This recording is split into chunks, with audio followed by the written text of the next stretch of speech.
شاہ صاحب رحمۃ اللہ علیہ نے اس میں ہندوستان پر جو بحث کی ہے، آپ حیران ہو سکتے ہیں اس کو سن کے۔ شاہ صاحب رحمۃ اللہ علیہ فرماتے ہیں والذی اعتقدہ، میرا خیال ہے کہ اس ہندوستان کا انجام کیا ہوگا۔ فرماتے ہیں میرا خیال یہ ہے کہ ان اتفق غلبۃ الہنود، کبھی ہندوستان میں وقت آ گیا کہ حکومت ہند پوری طرح سے ہندوؤں کے قبضے میں چلی گئی، مسلمانوں کا اس میں کوئی حصہ نہیں رہا۔ یعنی آج کا دور، ہم جب 2024-25 میں مسلمانوں کا بہت بڑا حصہ ہے، مسلمانوں کے سیاسی جماعتیں ہیں، اللہ کا شکر ہے اپنا کام کر رہی، مذہبی جماعتیں ہیں۔ حضرت فرماتے ہیں کہ جب رحمہ اللہ، جب ہندوؤں کا بالکل غلبہ ہو جائے گا، اور میرا خیال ہے کہ یہ عام چیز ہو جائے گی، اتفاق ایسا ہو گیا کہ مسلسل تسلط ہندوؤں کا قائم ہو جائے، تو خدا کی حکمت اس بات کا تقاضا کرے گی کہ وہ جو حکمران ہیں خدا کا دین وہ قبول کر لیں۔ وہ کہتے ہیں وہ مسلمان ہو جائیں گے، اور جب وہ مسلمان ہو جائیں گے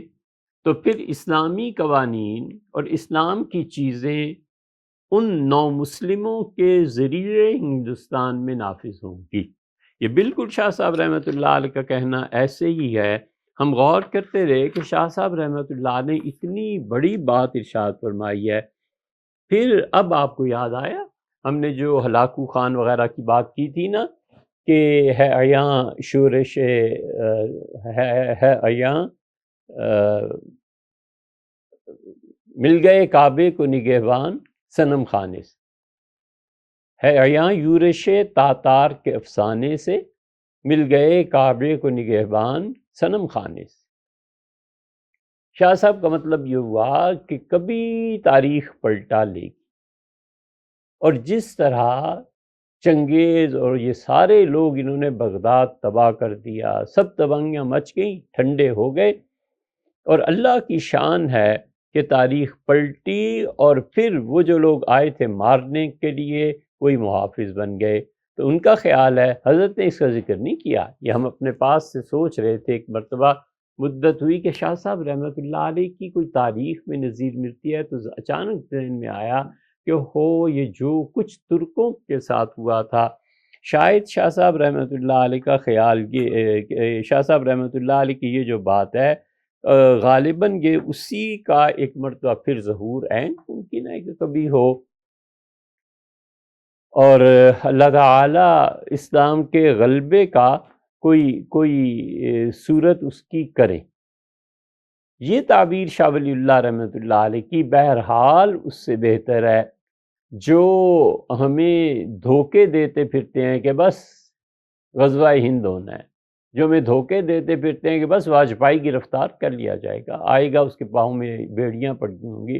واجپائی چھوڑ، اب تو مودی کا زمانہ، وہ بھی کئی برس سے نظام ہے ان کا، تو یہ جو ہمیں دھوکے دیتے پھرتے بس حضرت مہدی آ گئے، اب آ گئے اور اب آ گئے، پچھلے حضرات بھی، اور ہمارا عقیدہ ہے حضرت مہدی تشریف لائیں گے، اس میں کوئی شبہ نہیں ہے، ہمارے ایمانیات کا حصہ ہے۔ مگر تم جو لوگوں کو دھوکے دیتے پھر رہے ہو نا، کہ اس ہستی کا نام لے کے لوگوں کی توجہ اصل مسائل سے ہٹاؤ، اور جو تم لوگوں کو دھوکے دے رہے ہو تاکہ تمہارا محاسبہ کوئی نہ کرے،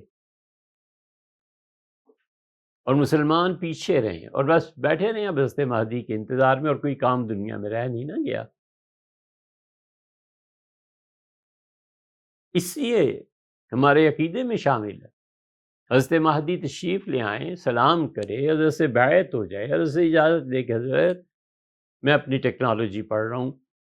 اور مجھے گھر واپس جانے دیں، میں اپنی ٹیکنالوجی پڑھوں، سائنس پڑھوں، میڈیکل پڑھوں، مجھے اللہ کے دین کے لیے قانون پہ کام کرنا ہے، مجھے تجارت کرنی ہے، یہ سب زندگی جاری ہی رہے گی نا۔ یہ تھوڑی ہے کہ حضرت مہدی کی فوج میں بقول ان کے جب مالا کنڈ سے حضرت تشریف لائیں گے تو پورا پختون اور پورے پٹھان ان کے پیچھے چل پڑے گے۔